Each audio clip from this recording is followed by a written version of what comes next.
Hello, this is Molly from that Eurovision site, and today, within our Eurosong interviews, I am here with Reylta. Can you please introduce yourself for our watchers today? Hello, everybody. My name's Reylta. I'm in the top six for the Eurosong for Ireland with the song Fire.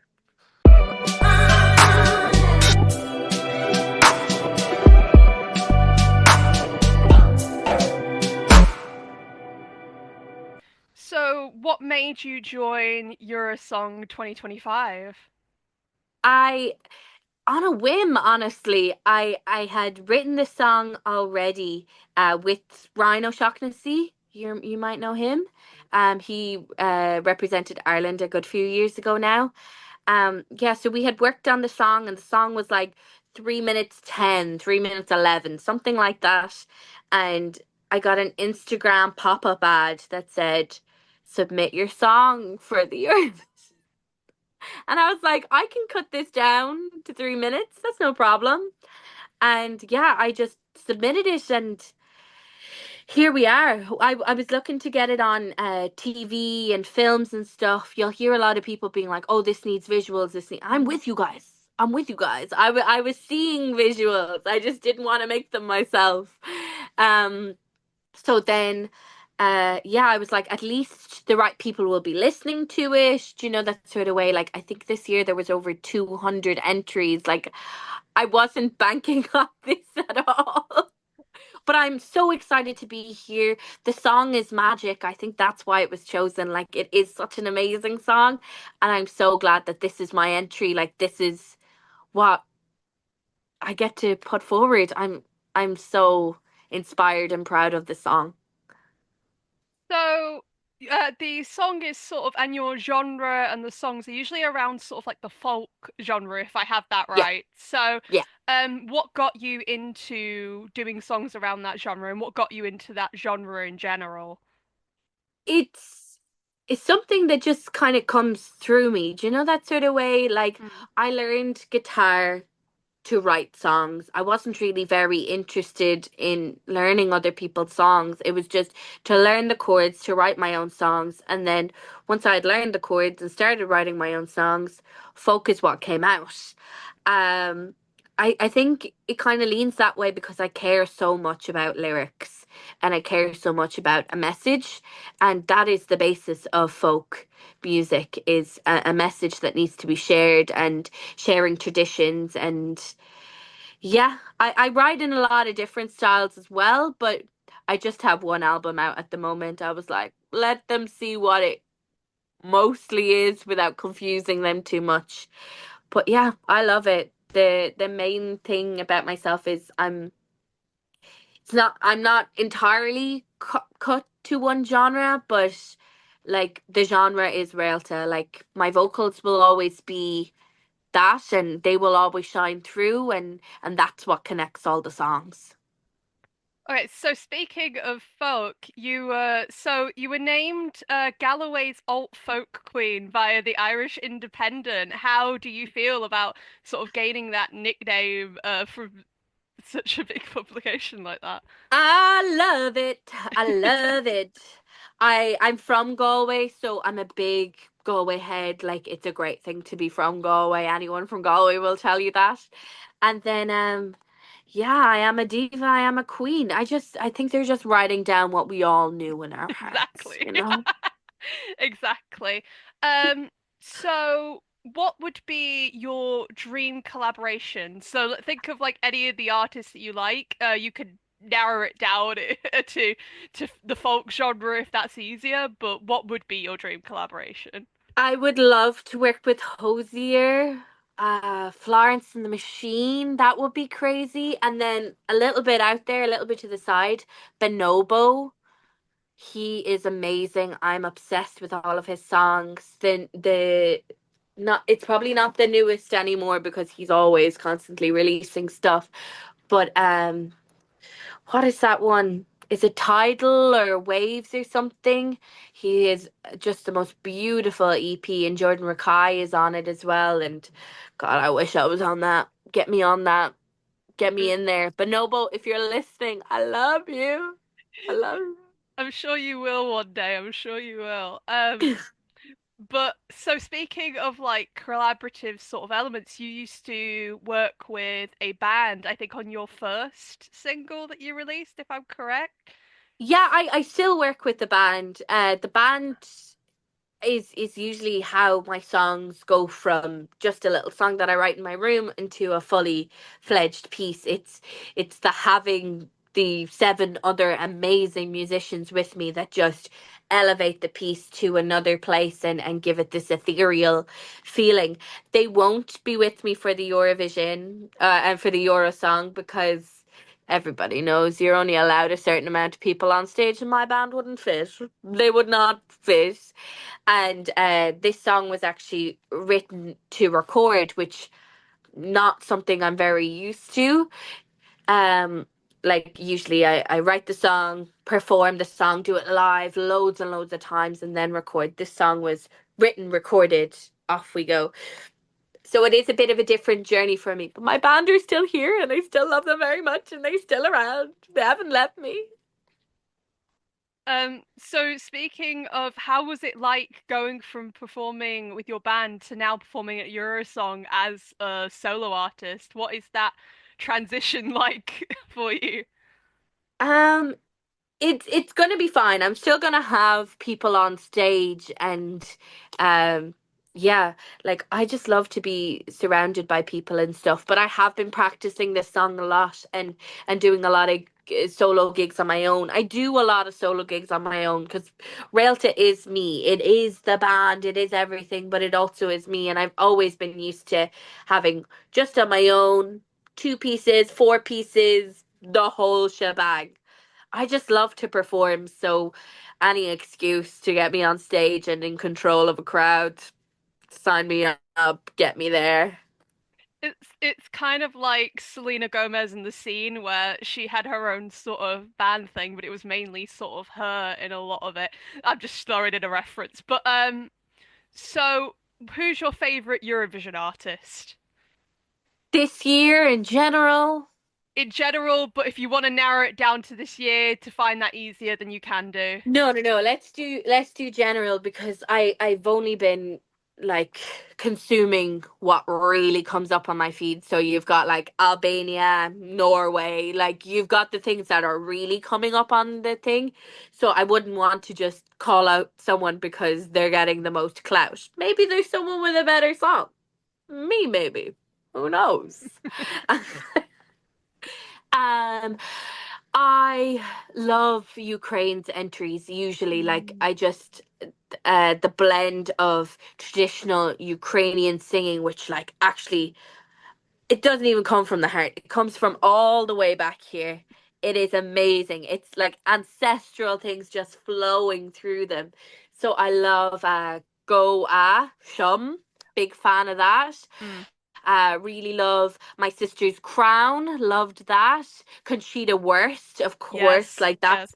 I think that's when it really like clicked in my brain. Oh, this is the show. This is the Mm. place. Who else do I love? Jedward. Love them and their antics. Oh my God. I think if me and Jedward hung out, like it'd be nuts. The two of Yeah, us, no, the three of definitely. us would just be like, bah, bah, bah, bah, bah, bah, bah, bah. Click, yep, yep, chat, chat, chat. Yeah, and then who else? There is loads more. It's just trying to recall them all in your brain at the same time. Alexander from Fairy Tale. Yeah, yeah, Alexander Ooh, Rybak. I think Rybak, yeah. my God. See, I didn't even attempt the last name because I was like, I know it begins with an or, and that's all I know. I'm not even very good with names. Like, I really should have written all of this down on my hand. What would you like people to take away from Fire? So what's the meanings you want fans to like listen to this and go, I feel this. I think the meaning of the song and the feeling of the song could be two different things. Like I think the song's tonic, like the sound, the timbre of the song should fill your soul and fill you with hope and give you that urge to fight and keep going for what you deserve. And then what the song is actually about is passion. Like, I think we started with that lyric, knees touching, what are the rules of war? Because you know, when you have that instant chemistry with somebody and your knees are like that far apart or your hands are nearly touching. Oh, love it. It's that fire, it's that passion, and that's what the song is all about. Trying to figure out, oh, can we do this? Is this good? Like, do they feel the same way about me? But chemistry never lies, I always think. And then getting into it, and fire is the release of the passion, and going into the second verse, it's feeling stronger, embracing the love that you are worthy of and that you deserve. And then we do some oohs and ahs, and then fire. Yeah. So what would you like to say to, what was a message that you would like to say to your fans?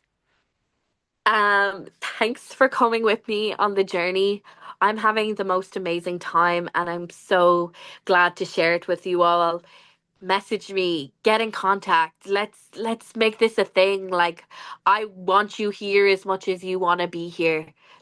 Let's make this a beautiful, supportive community and create art. Just create. Okay, so this is a fun question I like to ask all my interviewees. So, how do you like to usually make like your tea or your, if you like coffee, the prefer coffee, then like coffee, you could say like espresso, you like iced coffee, that sort of thing. All right, you ready for this? You asked the question. Go You asked the ahead. Go question. This ahead. might lose me a couple of You have fans, plenty of guys. time. Go ahead. This is controversial. Glass, a full liter of milk. That's all I want. That's all I want. I grew up on a dairy farm. I'm obsessed with milk. I drink maybe like 2 liters a day. I have very high standards when it comes to it. If I am going to like Supermacs, which is the Irish version of like McDonald's, I'm getting chips, a burger, and a large milk. Even if I'm not getting a large meal, I'm getting a large milk. Love it. I know that's so, Love like, a it. lot of people think that's crazy, but I grew up on a dairy farm, so it's fine. It's fine. How do you prepare for sort of like a performance? So some people will like meditate, some people will like do exercise. How do you prepare to calm down nerves or anything like that?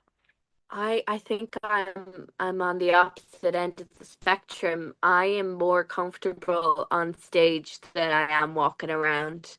When I'm on stage, that's when I'm finally myself. I can be as loud as I want, talk about whatever I want, and you all have to listen. And they usually love it. Like, once you see me on the stage, you'll realize like that's where I'm supposed to be. That's where I was always supposed to be. And then I have to come down and talk to people, and I'm like, oh, I don't know what to Shy. say. I'm shy. But when I'm on the stage and I get to just release, there's like I do feel some sort of nerves sometimes, but it's more impatience. My routine is to be there as late as I can so that I can go on straight away. I just want to, the waiting is what kills me. I just want to be up there. And when I'm up there, I don't want to leave. Exactly. Just checking my computer, make And sure. if anyone's looking for advice, nervousness and excitement, they're the exact same emotion. Your body doesn't know the difference. Just tell yourself it's excitement, and most of the time it is. So, how would you say like what would be how is when you grew up sort of growing up in Ireland, how has that sort of played a part within your music and in a way how would you say that has influenced your music? I am very lucky and happy to be Irish and have all of this culture that has survived flow through me. Like, I feel like a manifestation of what my ancestors always wanted. Like, I just let I just immerse myself in the culture and just let it flow through me. Am I a traditional artist? No, I'm not. Am I Lífa Oscailga, which means fluent in Irish? No, I'm not. Do I know the name of every poet who ever lived at any time? But do I involve myself in the culture? Yes. Do I try to learn and pick up as much as I can? And then when I find something I like, which is quite often, just take it into my soul and bring it with me all the time. I'm very fortunate to have grown up with in Ireland, around the culture, around the amazing people. The best thing about Ireland is the people. When you go anywhere and you meet Irish people, people always say the same thing. So what would you say your favorite part of being in Ireland is, would you say? The music. The music is amazing. The traditional music, the current music, the music from the 80s and the 90s. Like, there's, I'm a tour guide around Dublin as well, and I always say Ireland is not known for its food, but it's known for its music and its dancing and being in a pub and sharing your story through song. Like that's amazing. There's a group of singers called Ongoline who meet every Friday night, and no instruments, nothing, just people continuing the oral tradition and singing these songs from hundreds of years ago. Like that is such a special thing. You don't get that everywhere. And Hmm. it's not just one person singing, like it's a room of 30, 40 people. And everybody just gets to go and we all go around the room and we join in once we know a bit of the song. They're called Comalias, so come all of ye, and then we all sing together. It's that's that's like nothing else. That atmosphere is just amazing. So what was you say about the Irish music scene? Who inspired you within that music scene to get into actually making music? Hosier, definitely. I went to go see Hosier when I was like 14 for €20, which amazing in Castlebar in the west of Ireland. Like seeing someone up there who's just so amazing at performing and performing fabulous. And at that gig, he had a band called Wyvern Lingo supporting them. Three females, unbelievable. The drummer's called Quiva. That's my first name as well. And they were just beautiful and so many beautiful harmonies. But I this is just something I've always wanted to do. You couldn't stop me, not even if you tried. Like I even tried to stop myself and I couldn't. Okay, thank you for watching our interview today with Reylta. If you would like, feel free to press that notification bell below and like our video and follow us across our socials, X, in Instagram, Facebook, and anywhere else you find us.